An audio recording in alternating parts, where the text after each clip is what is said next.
vais te péter ta gueule. Ouais, n'importe quoi, et tu dis n'importe quoi. Ouais, d'ailleurs, toi, t'as un coup, c'est pas un coup, c'est mou. Mec, j'ai entendu un truc la dernière fois. Tu sais comment on différencie un physicien d'un mathématicien d'un biologiste? Non? En fait, donc t'as un mathématicien, un physicien et un biologiste qui vont dans un train et vont dans un autre pays. D'accord? Et là, par la Hmm. fenêtre, ils voient un mouton noir. Alors il y a le biologiste, il dit aux autres, les gars, venez voir, dans ce pays, tous les moutons, ils sont noirs. Le physicien, il arrive, il regarde, il fait, bah non. On sait que dans ce pays, il y a au moins un mouton qui est noir. Et là, le mathématicien, il arrive, il fait, les gars, vous n'avez rien compris. On sait que dans ce pays, il y a un mouton, au moins, qui a un côté noir.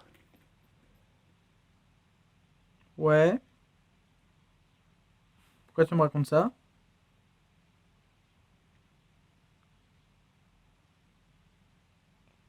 Je sais pas, mec. Ok.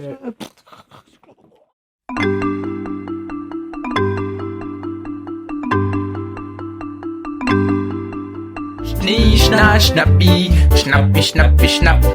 Schnee, schna, schnappi, schnappi, schnappi, schnapp. Ok. Bon, juste on a un petit point à faire avant de commencer la prochaine vidéo. Donc là, c'est un petit peu un nouveau format. On va parler de science. Science, ouais, les vrais. Et donc on voulait mettre un peu les choses au point avant. C'est que Ça. nous, Quand on dit les vraies sciences, on veut dire. Enfin, on n'a rien du tout contre les autres sciences. non, on n'a rien contre les autres sciences, hein, les sciences, les sciences sociales, tout ça. La biologie. Biologie, sciences éco, tout ça. Enfin, on appelle ça science. Bon, on peut rien faire contre ça. Chacun fait ce qu'il veut. On n'a rien contre ça. On juge pas. Les sciences modernes, bon, elles évoluent doucement, elles ont leur chemin à faire encore, mais bon, on n'a rien contre ça. Bon. Non, chacun- Juste nous, notre délire, notre domaine, c'est plus bon, les vraies sciences, quoi, les pures et dures. Un truc, Et enfin, nous, c'est ce qu'on s'est mis d'accord. Enfin, ça fait un moment qu'on pratique les sciences et on est tombés tous les deux d'accord sur le fait que bon, la vraie science, en tout cas, celle d'où émergent toutes les autres, c'est les maths. Physique.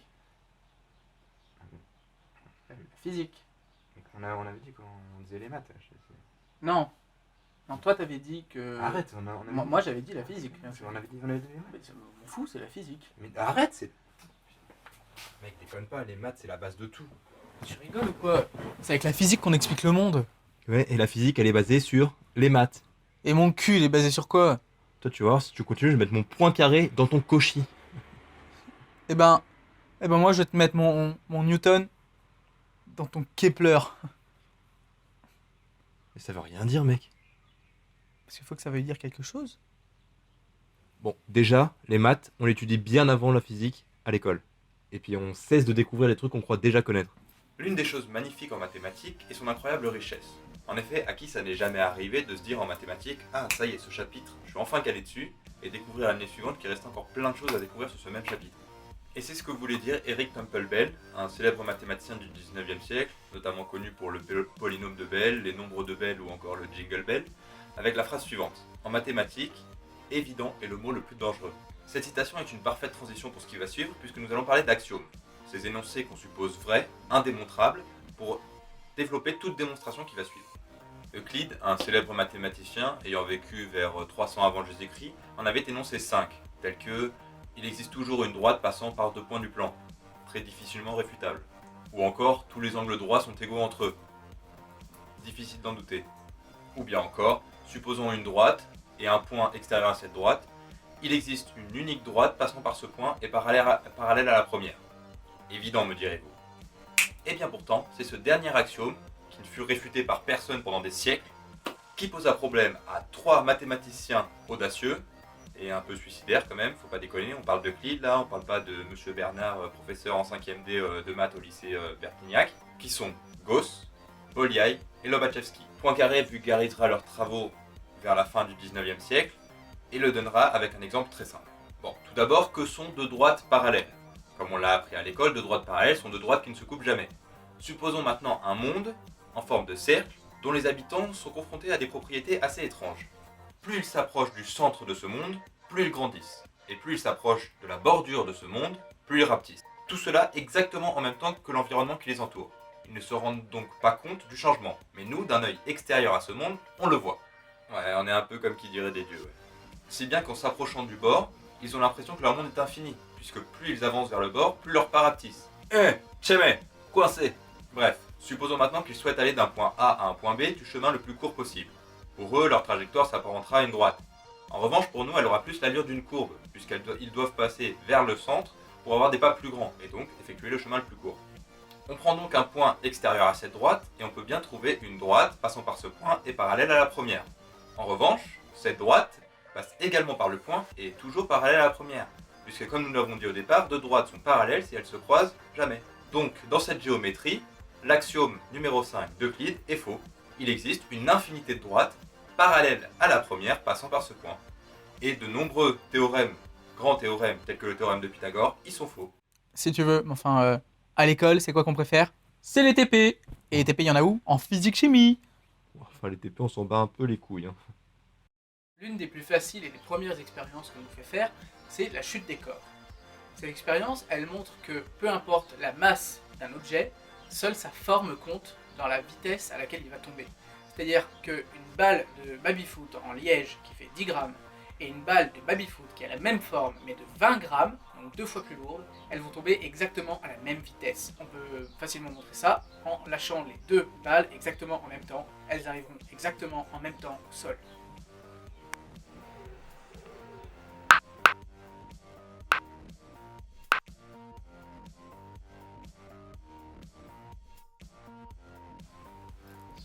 Cette théorie, développée par Isaac Newton, s'appelle la chute des corps.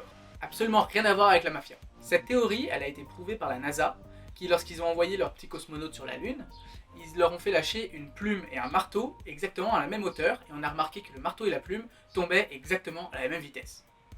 Bon alors, vous allez me dire, ouais, t'as dit c'était pas la masse qui comptait? Oui. Ouais, mais t'as dit aussi que c'était la forme. En effet. Et bah sur la Lune, le marteau et la plume, ils ont pas la même forme. C'est vrai, seulement sur la Lune, il n'y a pas d'air, et c'est ça qui compte. En fait, lorsque les matériaux ne tombent pas à la même vitesse, c'est parce que les frottements de l'air les empêchent de tomber. C'est comme si l'air il poussait le matériau qui tombait, et du coup, quand il y a plus de surface, il y a plus d'air qui pousse. Une plaque, vous la faites tomber comme ça, elle va tomber plus lentement qu'une plaque qui va tomber comme ça. Même dans l'histoire, les maths sont apparus forcément avant la physique. Non, non, non. On a inventé les maths pour comprendre la physique. En fait, les historiens sont pas d'accord là-dessus. On entend souvent dire que les mathématiques ont été inventées par le peuple arabe.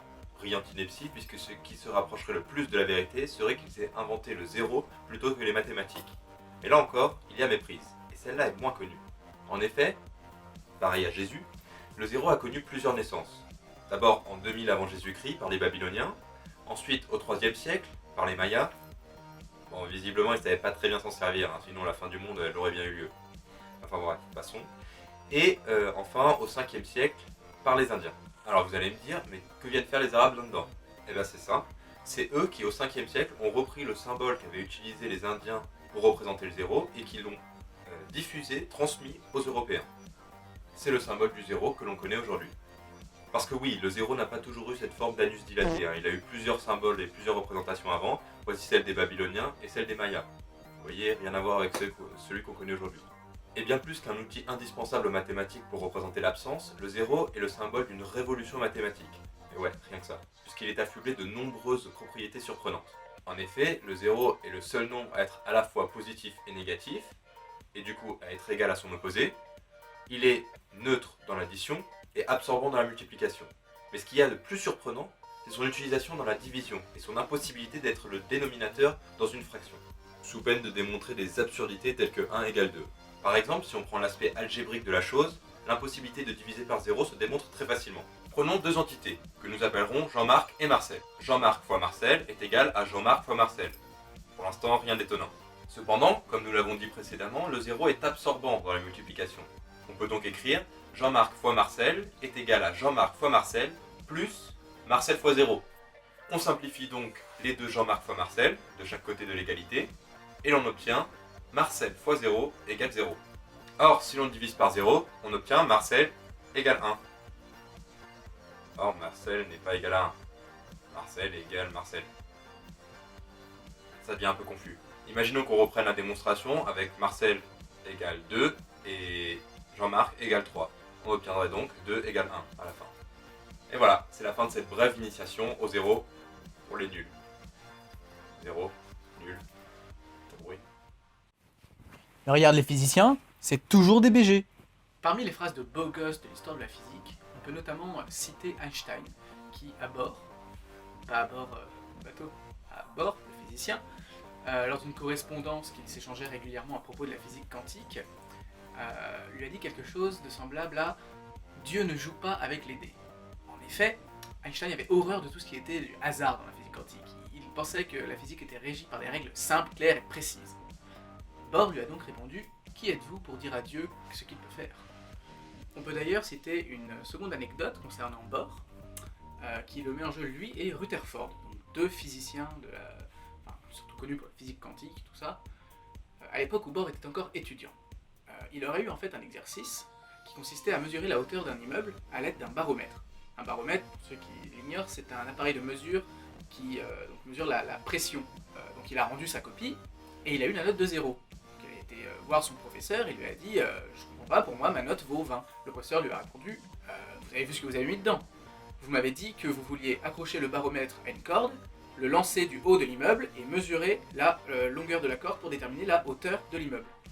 Bohr lui a répondu bah oui, et alors ça marche. Après les contestations de Bohr, le professeur a décidé d'aller consulter un autre collègue, donc Rutherford. Donc le professeur explique la situation à Rutherford, qui lui dit attends, je vais aller voir ton élève, on va voir qui c'est le patron.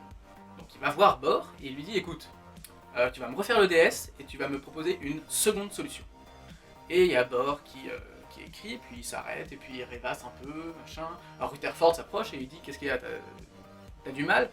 Et Bohr lui répond non, j'ai plein de solutions qui me viennent, mais j'essaye de trouver laquelle que je vais vous présenter sera la plus adaptée. Donc à la fin, Rutherford ramasse la copie et lui dit alors là, ce que vous m'avez marqué, c'est que vous vouliez faire tomber le baromètre du haut de l'immeuble, mesurer le temps qu'il mettait à tomber et en déduire la hauteur de l'immeuble. Bohr il dit bah ouais. Rutherford il fait oui, bah, c'est bien, ça marche, mais vous pouvez pas me présenter d'autres choses encore? Alors Bohr il fait oh, si, j'ai eu plein d'autres idées. Il dit on pourrait très bien accrocher un baromètre à une corde et le faire osciller le long de l'immeuble et grâce à la période des oscillations déterminer la hauteur de l'immeuble. On pourrait très bien aussi prendre un baromètre et les aligner en fait les uns sur les autres en connaissant la hauteur d'un baromètre, en déterminer la hauteur de l'immeuble.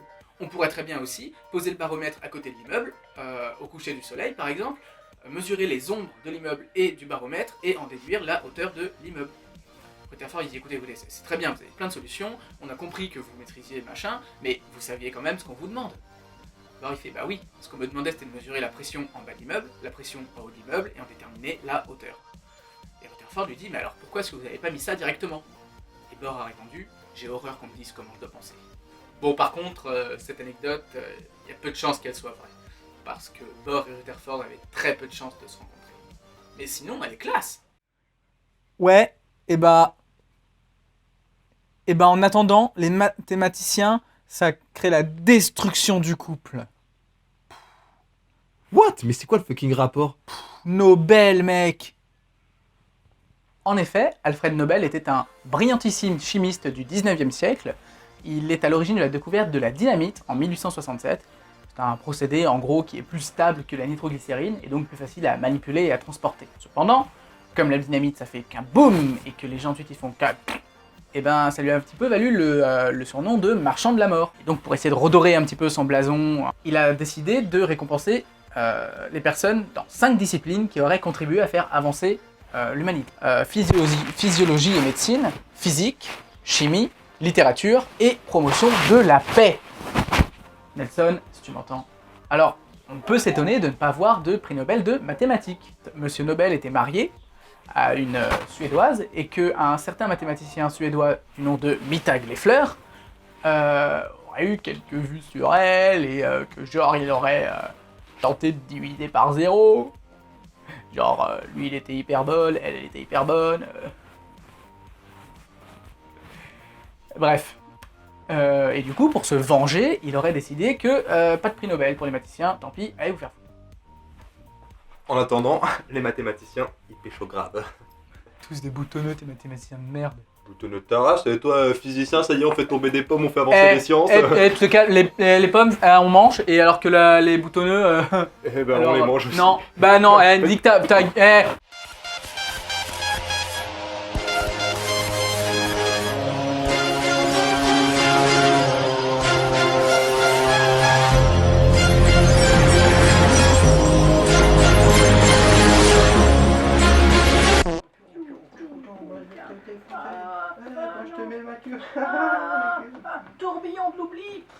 Ah, j'ai oublié, qu'est-ce qui se passe là-bas? Oh, dis donc, c'est dommage.